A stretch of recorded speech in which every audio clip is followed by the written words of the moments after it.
Yeah, okay. I'm gonna cut that out because... Oh my goodness gracious, I am apparently the bumblebee in this dungeon. I just keep bumbling around all over the place, not knowing where I'm going, spending way too long trying to solve a simple puzzle. But I don't even know if I could completely blame myself, because this dungeon has a lot of puzzles that are just point at the right thing, and that's the puzzle. It's kind of like Egoraptor's complaint with Ocarina of Time, where sometimes the puzzle is just find the eye switch and then shoot the eye switch, and that opens the door. That's kind of what this whole dungeon is. It's just essentially find the eye switch and shoot it, except in this case, instead of an eye switch, it's like an acorn scrotum, and you use the claw shot. That's totally what those things are, is acorn scrotums. And the most well-hidden one of all is this one. I hate this one so much. How are you supposed to know this is here? Like, I guess through experimentation, but it's not something that I would have thought to do. Which is why I looked at a walkthrough for this part, and I'm not ashamed to say that I looked at a walkthrough for this part, because I just think this puzzle's really stupid and not really a puzzle. And it's strange that I've been complaining about this dungeon so much, because I've never really had any qualms with it before this, except for that one puzzle that I think sucks, and of course certain rooms being kind of slow, but I've been more whiny about it this time than I would normally be. It's just, whenever you get caught up in the moment in a game and you're not trying to analyze it from an outside perspective, it's maybe less fun. I don't mind that this game is generally slow, and I think maybe that's something I've said before, and I've said that before too many times. I like how that worked. I don't know how that claw shot, hook shot, blabooity, blabadon worked, but it did. I have an appreciation for things that go kind of slow, just to kind of establish a mood, and keep you not really thinking about what's going to happen next, just keeping you in the moment instead. That's definitely true with Night in the Woods. I love that game. Oh my goodness, there is a treasure chest back here. I was just looking behind the wrong fan. There wasn't anything important in it, but hey, that's cool. I am not a big fan of this dungeon. No. Also strange about this is, yeah, let's just keep the whining going. This room has, well, we'll see it in a minute. I don't really mind this room that much, even if it is really repetitive in terms of what you have to do to progress. I still think it's nice and relaxing. This room just has the mini-boss that we fought earlier, except there are two of them, and they're a normal enemy now. It's not even a mini-boss. It's just useful to fight these guys because they get in your way otherwise. And they definitely get in your way while you're fighting them, because it's annoying to fight two of them at once. And this same setup is in the Cave of Ordeals, except even worse because there's an Iron Knuckle. You know, you have two of these guys and an Iron Knuckle just kind of roaming around in the center of the room, and that's just possibly the worst room, or at least it's one of the worst ones in the Cave of Ordeals. But we'll get to that later. We don't have to talk about it now. Let's stay in the moment. Let's pee in the toilet. Sure. But you know, most other games, if they're going to have a mini-boss that appears at a later time, usually they'll have the mini-boss or the boss really early on, and then way later in the game they'll have it show up again just to demonstrate how much you've, like, improved as a player over time, or how much more powerful you've become, can't talk, as a result of, like, stat upgrades and stuff. So in Cave Story, you have a boss in the egg corridor at the beginning, and then it shows up as a regular enemy later, and it's a lot easier to fight. In Wario World, the second boss, I think, of that game, the sandworm thing, is just a normal enemy in the final level. And it's, I think, just as hard in the final level, but it's still just kind of like, it's not a big deal at that point. It's just another enemy to fight. Stuff like that. But in this game, no, you fight a mini-boss, and then there's 2 of them right after that that are just regular enemies. It's kind of weird. And everything comes to a stop. Honestly, I think I kind of like this room's slowness. I've complained about the slowness of other parts of the game, but this part I think is kind of nice because even though it's slow, it's still always moving. The Egg Carrier theme, the song that keeps you on the move.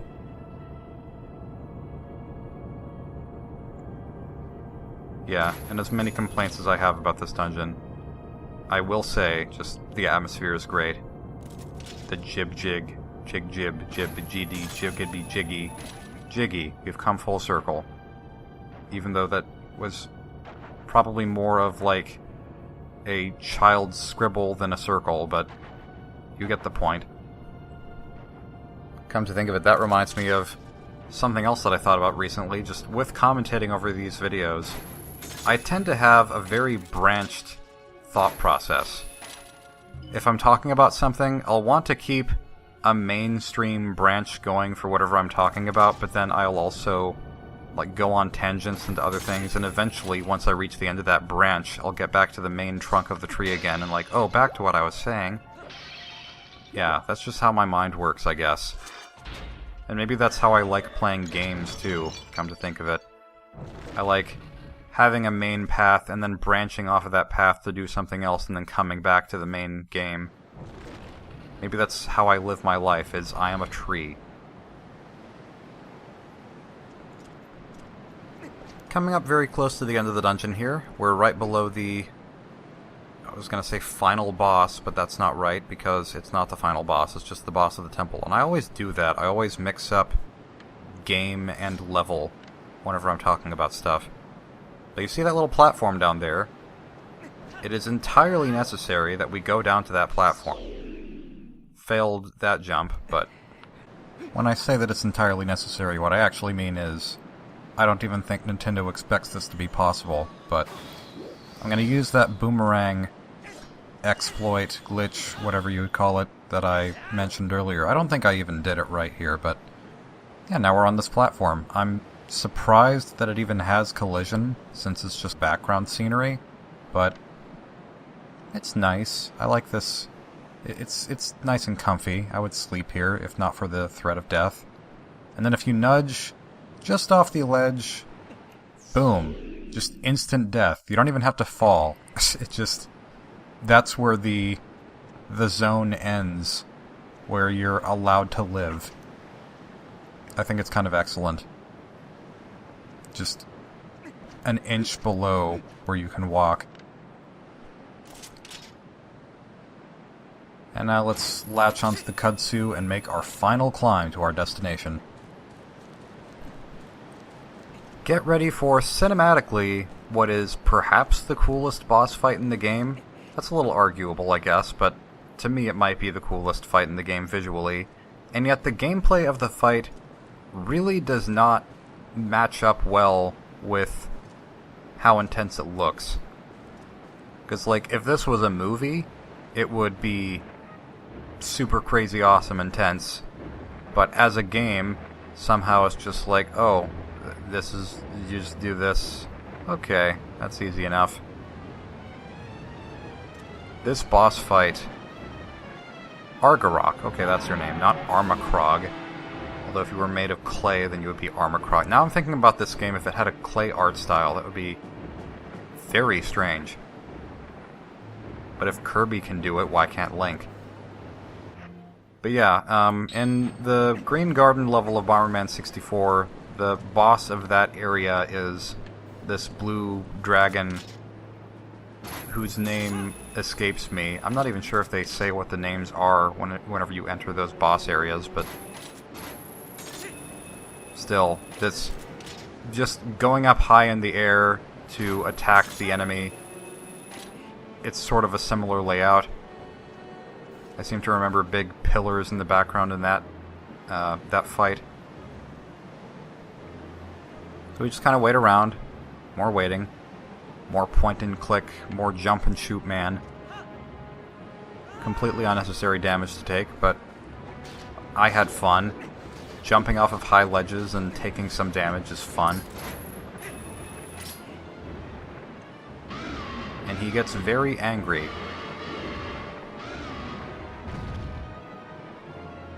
Prompt. Armor shatters. You can try to attack his exposed body while he's on the ground like that. I think you can be fast enough to do that, but it doesn't actually do any damage. So, while there are a lot of fights in this game and lots of enemies and things that you can kind of choose how quickly you beat them by the way you fight them, in this fight you can't.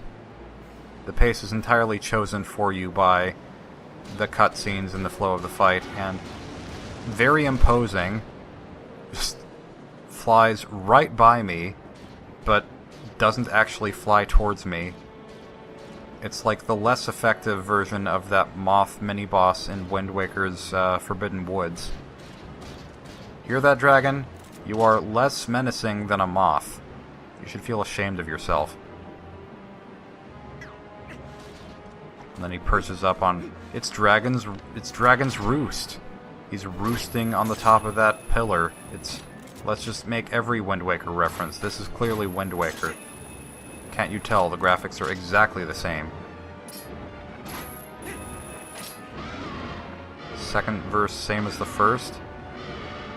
If the second verse is the same as the first in the song, that sounds like it wouldn't be a very exciting song. Now we got a glowing red weak spot. It's not red, it's pink. Or purple. It's like magenta.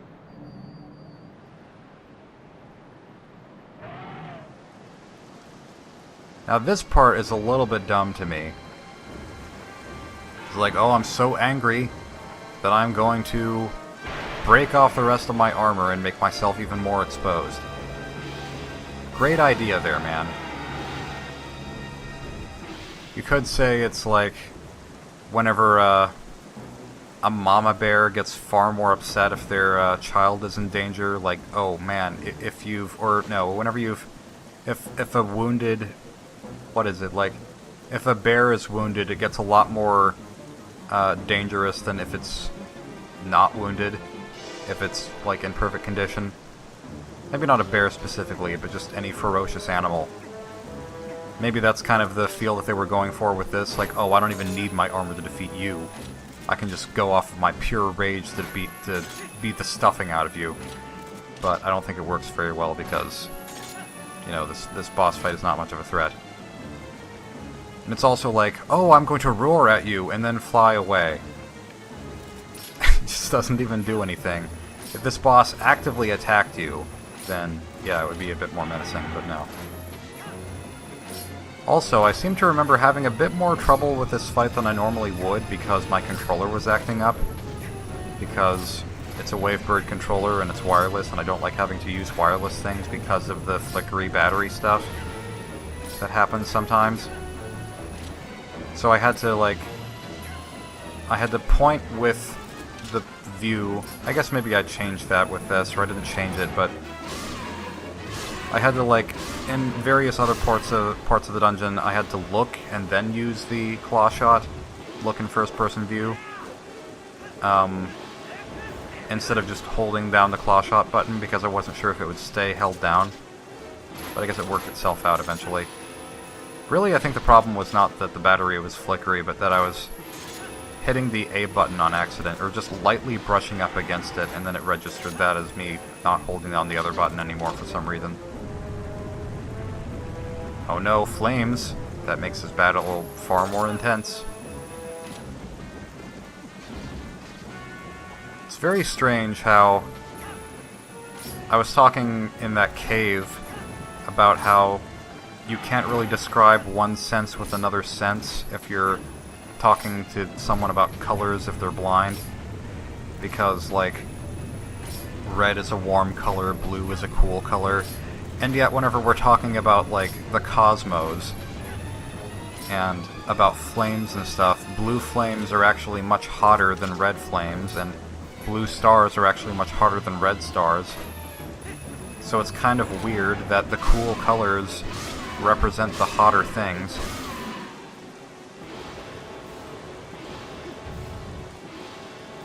And I wonder how much of that is just, like...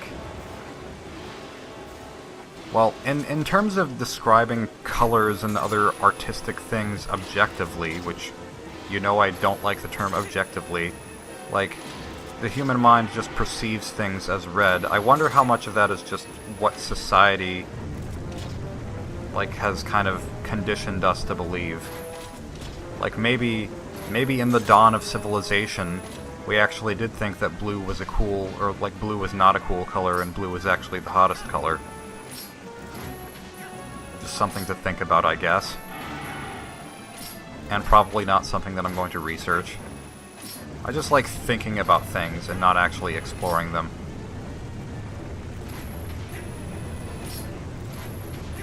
This part of the fight is kind of fun, because you have to change direction. A little bit finicky to control, but not too bad. It's the only time in the fight when anything actually happens. Man, I am just tearing into this dungeon. I have never had any issues with it, and now I'm just like, man, look at how much this dungeon sucks. Mickey Mouse. This game is a poopy dripping. Speaking of poop, after this dragon does the longest fiery exhale of all time. Probably doesn't break any records, but maybe for dragonkind it does. It's a little bit weird. And then it falls and just explodes in the air. I like that. Doesn't even have to hit the ground. It's kind of like how I think if someone falls off a building, it's not actually the impact with the ground that kills them, it's just the shock of their heart beating so fast as they're falling. Not sure what the science is behind that, but... Stomach, shut up! I want to talk about you! My stomach is growling. Because I haven't eaten in a while. It's 4 AM now, which shouldn't be too much of a problem because I only have one class. Which I guess is in the morning? Yeah. No, it's not in the morning, it's at 11. Well, that's 11. That's part of the morning, but it's more noon than morning. Never mind. I was about to talk about poop. Just a thought that I've had lately is because I've had more trouble taking a dump lately because I just get headaches and I'm not really sure why. I've been wanting to sort of talk about that with my parents, maybe, but then I always kind of hesitate doing so because it's TMI to talk about your poop. But I don't know why that is, because that's something that everyone does, so why is it so TMI to talk about? On that note, I guess we're done.